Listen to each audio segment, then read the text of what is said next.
Hello friends, मेरे channel पर आप सभी का स्वागत है। और आज जो पोएम मैं आपसे डिस्कस करूंगी उसका नाम है द ब्राइड ऑफ फायर, जिसे लिखा है श्री अरबिंदो जी ने। ये बहुत ही बेहतरीन पोएम है और इसे श्री अरबिंदो जी ने लिखा है। श्री अरबिंदो एक बहुत फेमस फिलोसोफर, योगी, पोइट और बहुत ही अच्छे राइटर हैं। अच्छे राइटर थे। उन्होंने बहुत अच्छी अच्छी पोएम्स लिखी हैं। वो योगी भी थे। उन्होंने द ब्राइड ऑफ फायर भी लिखी है। द ब्राइड ऑफ फायर एक स्पिरिचुअल पोएम है। ये स्पिरिचुअलिटी बेस्ड पोएम है। हिंदू वेदा का भी जिक्र एक तरह से कह सकते हैं, क्योंकि इसमें एक वैदिक इन्फ्लुएंस है।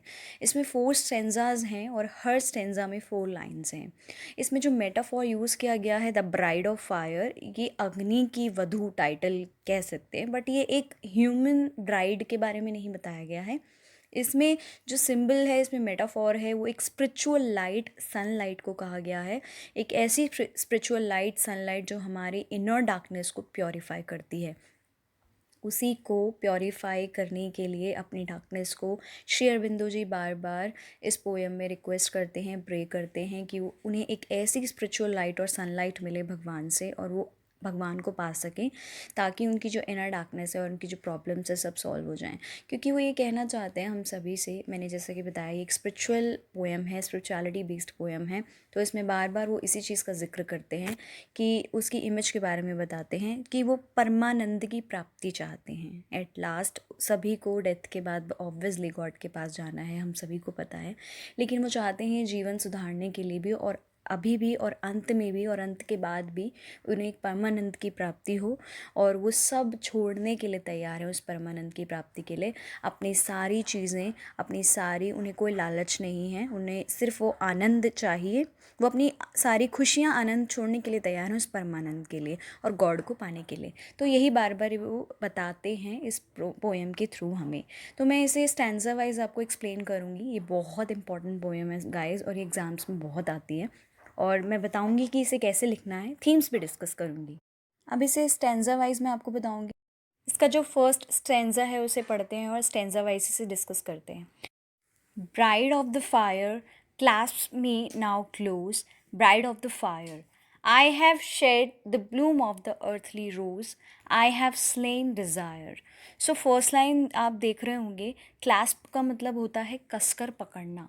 वो कह रहे हैं यहाँ पर पॉइंट कि मुझे कसकर पकड़ लीजिए, ब्राइड ऑफ द फायर, क्योंकि जो ब्लूम ऑफ द अर्थली रोज़ का मतलब होता है जो रॉयल प्लेजर्स होते हैं लाइफ के, रॉयल प्लेजर को मैंने त्याग दिया है। I have slain desire means मेरे डिज़ायर को, मेरी इच्छाओं को, मेरे प्लेजर्स को मैंने त्याग दिया है, स्लेन कर दिया है। स्लेन का मतलब होता है त्यागना।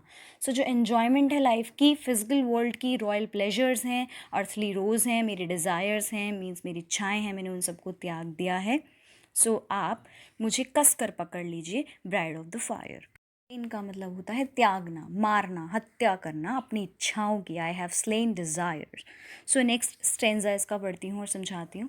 Beauty of the light surround my life, beauty of the light.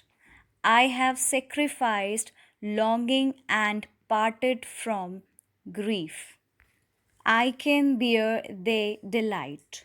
तो यहाँ पर जो सेकेंड स्टेंजा है, इसमें लॉन्गिंग का मतलब है लालसा, मीन्स लालच। ग्रीफ का मतलब है दुख। डिलाइट का मतलब है खुशी, आनंद। सो यहाँ पर सेकेंड स्टेंजा में पॉइंट कहते हैं कि ब्यूटी ऑफ लाइफ प्लीज़ मेरी लाइफ में स्प्रेड हो जाइए, मेरी लाइफ में फैल जाइए। Surround my life means please spread into my life, मेरे ऑल अराउंड जो है फैल जाइए। आई हैव सेक्रीफाइस लॉन्गिंग, मैंने लालसा, लालच को त्याग दिया है। और पार्टेड फ्रॉम दुख, मैं हर दुख से अलग हो चुका हूँ। मैं सैडनेस से इसको दूर हो चुका हूँ, खुद को दूर कर लिया है मैंने इन सब चीज़ों के लिए। And I am ready to bear the delight of yours. दे का मतलब होता है THY, दे का मतलब होता है यू या फिर योर। तो मैंने आपके डिलाइट, खुशी, आनंद को, यानी मैं रेडी हूँ बियर करने के लिए, अपनाने के लिए। I am ready to bear the delight of yours means आपके आनंद को, आपकी खुशी को, इस खुशी को मैं बियर करने के लिए रेडी हूँ, तैयार हूँ। क्योंकि मैंने अपने आप को मैंने सारा कुछ सेक्रीफाइस कर दिया है, अपनी लालच को, और हर दुख से मैं दूर हो चुका हूँ। तो यहाँ पर ये बता रहे हैं सेकेंड स्टेंजा में पॉइंट। थर्ड स्टेंजा पर आते हैं। Image of ecstasy, thrill and endless, image of bliss, I would see only their marvelous face, feel only their kiss. यहाँ पर जो इमेज ऑफ एक्सटेसी है, इस एक्सटेसी का मतलब होता है परमानंद, वो कह रहे हैं। थ्रिल का मतलब होता है रोमांच, और एनलेस का मतलब होता है लिंक, और ब्लिस का मतलब आनंद होता है। I would see only the marvelous means अनोखा फेस, वो कह रहे हैं मैं सिर्फ अनोखा फेस देखूंगा। फील ओनली दे किस। अब इस थर्ड स्टेंजा में ये भी बहुत इंपॉर्टेंट है, यहाँ पर इमेज क्रिएट कर रहे हैं पोइट कि एक इमेज कैसी है ब्राइड ऑफ द फायर की। ब्राइड ऑफ द फायर की इमेज को डिस्क्राइब कर रहे हैं। वो कहते हैं कि जो इमेज है ब्राइड ऑफ फायर की, the image of bride is ecstasy, परमानंद है। अगर आप उसको देखेंगे तो आपको लगेगा परमानंद, आपको आनंद ही आता रहेगा, आनंद ही आता रहेगा। आनंद से भी बियॉन्ड जो होता है परमानंद होता है। So I feel relax to see your image, मतलब वो बहुत रिलैक्स, रोमांच और बहुत अच्छा फील करते हैं उनकी इमेज को देखकर। Image of bliss, image of bliss का मतलब है कि एक ऐसी इमेज जो आनंद देने वाली हो एंड वो रिलैक्स फील कराए आपको। इट्स लाइक अ हेवन, वो उनके लिए एक हेवन की तरह है, एक स्वर्ग की तरह है कि उन्होंने उसको देख लिया और वो स्वर्ग जैसा फील कर रहे हैं, बहुत आनंदित फील कर रहे हैं। परमानंद की प्राप्ति देने वाला उनकी इमेज है।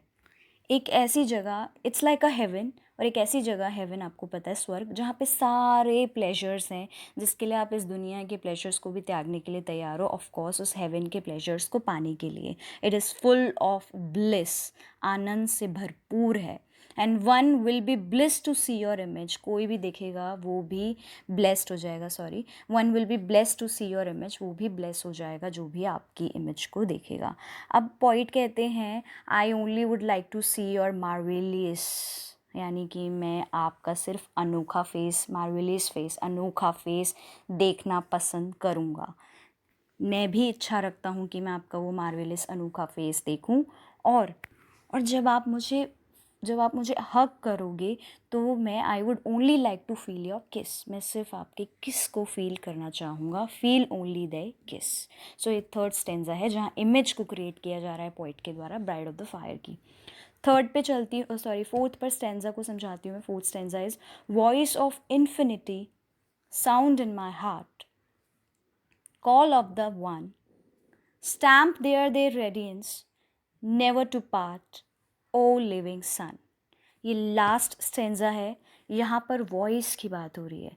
वो कहते हैं कि वॉइस इन्फिनिटी के साथ उनको कंपेयर किया गया, उनकी वॉइस को, द ब्राइड ऑफ फायर की। वॉइस ऑफ इन्फिनिटी मतलब जो वॉइस है, your voice is like an infinity, एक अनंतता, ना ख़त्म होने वाली। इन्फिनिटी का मतलब होता है कि नेवर एंडेड, कभी ख़त्म ना होने वाली। And I want to feel the sound of your voice in my heart, sound in my heart, वो अपने अपने हार्ट में इसका साउंड को फील करना चाहते हैं।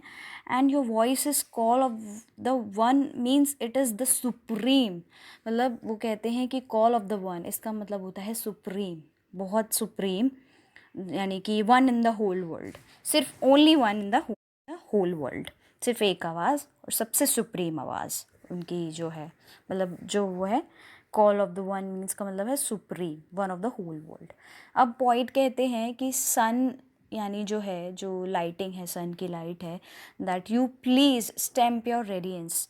रेडियंस का मतलब होता है तेज, चमक, मतलब स्टैम्प कर दीजिए, कहते हैं ना स्टैम्प लगाना, मेरे ऊपर अपनी एक चमक की स्टैम्प लगा दीजिए, चमक का, तेज का स्टैम्प लगा दीजिए, जो कभी नेवर टू अपार्ट, मतलब कभी भी वो मुझसे अलग ना हो, नेवर अपार्ट।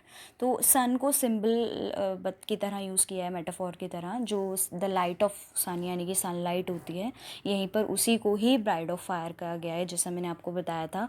क्योंकि हमारे हिंदू धर्म में मैं बताऊँ तो वैदिक इन्फ्लुएंस, जैसा कि मैंने बताया आपको, ओ लिविंग सन, लास्ट में ये भी कहा है पोइट ने, ओ लिविंग सन, मतलब ये है कि सनलाइट बहुत पवित्र है, आप सभी को पता है। अगर मैं अग्नि की बात करूं, राइट, उस जिससे आप साथ फेरे लगाकर शादी होती है, तो अग्नि का कलर और सनलाइट का कलर लगभग सेम होता है। मैं प्रॉपरली नहीं कह रही हूँ, लगभग सेम होता है। और हमारे में सूर्य देवता की भी पूजा होती है, एक तरह से सूर्य देव को भगवान माना जाता है।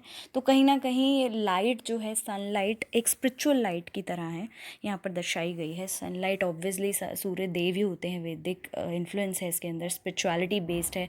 तो सनलाइट कहीं ना कहीं भगवान है, और उन किरणों को स्पिरिचुअल लाइट कहा गया है कि वो किरणों से मतलब जिस तरह से वो पॉइंट उन भगवान को पा सकते हैं, तो वहीं उन चीज़ों के बारे में बता रहे हैं, उनकी इमेज के बारे में, परमानंद की प्राप्ति हो जाएगी ऐसी इमेज है उनकी, और इन्फिनिटी की तरह उनकी वॉइस है। सो हर चीज़ को डिस्क्राइब करते हुए बताया गया। ये पोएम यहीं ख़त्म होती है। मैं थीम्स को डिस्कस करती हूँ इसमें। अगर मैं थीम्स की बात करूँ तो सबसे पहला आएगा डेथ। अब डेथ कैसे है वो मैं बताती हूँ। पॉइट के अकॉर्डिंग एक जो प्लेजर है, रॉयल प्लेजर, रियल प्लेजर, तभी पाया जा सकता है जब किसी की आफ्टर डेथ, मतलब किसी की डेथ हो जाने के बाद हम भगवान को पाते हैं। और यहाँ पॉइंट का मतलब है भगवान को पाना, मतलब रियल प्लेजर पाना, भगवान को ही पाना। रियल प्लेजर को पाना तभी होगा जब हम भगवान को पाएंगे, और भगवान को कैसे पाएंगे? सिर्फ और सिर्फ मरने के बाद। So after that we are in another zone. हम भगवान को पाते हैं, या तो हम हेवन में जाते हैं या तो हम हेल में जाते हैं। बट यहाँ पर he is point is praying for heaven, जो कि गॉड है उनके लिए, और जो कि एक ऐसी पावर है, एक ऐसी इन्फिनिटी पावर है एसके, जिससे परमानंद की एक्सटेसी की जो है प्राप्ति होती है, वैसी पावर है। सेकंड में बात करूँगी, थीम इसकी है डेडिकेशन। डेडिकेशन का मतलब कि बार बार पॉइंट पूरी ही पोएम में अपनी डेडिकेशन दिखा रहे हैं गॉड को पाने के लिए, कि हमें किस तरह वो मेंशन कर रहे हैं। उन्होंने ये भी मेंशन किया है कि he will leave all of his pleasures and comfort of his life to get God only, कि मतलब अपने ही प्लेजर्स, रॉयल प्लेजर्स को, कंफर्ट्स को, अपने डिज़ायर्स, इच्छाएं त्याग देंगे, हर चीज़ करेंगे सिर्फ भगवान को पाने के लिए। So that is extreme level of dedication यहाँ पर शो करी गई है पॉइंट के द्वारा, और यही चीज़ वो एक्सपेक्ट करते हैं और सिखाते हैं, और हमारी यूथ को और हम सबको, कि हमें इतनी डेडिकेशन होनी चाहिए। अब हम सबको पता है वो एक पॉइंट भी हैं, और एक वो योगी भी थे और पॉइंट भी थे।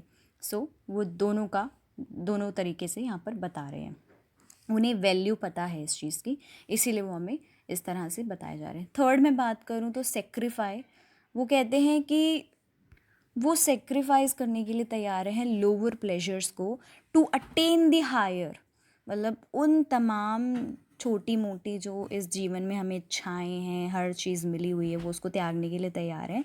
एक सुप्रीम लेवल की, एक सुप्रीम और हायर लेवल की को पाने के लिए, हायर लेवल के प्लेजर को पाने के लिए वो सारी तमाम छोटी मोटी जो भी इस जीवन में हमारे पास चीज़ें हैं, प्लेजर्स हैं, उनको त्यागने के लिए रेडी हैं, सेक्रीफाइस करने के लिए तैयार हैं, ताकि वो गॉड को पा सकें।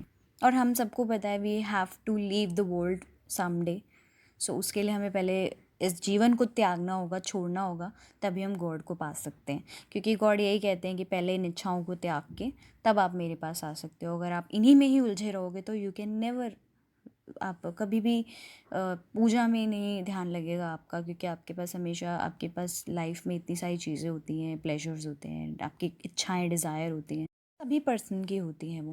पर भगवान का, अगर भगवान को पाना है तो डायरेक्टली पॉइंट हमें ये बता रहे हैं कि उन इच्छाओं को त्यागना होगा, सेक्रीफाइस करना होगा, उसके बाद ही आप पा सकते हैं।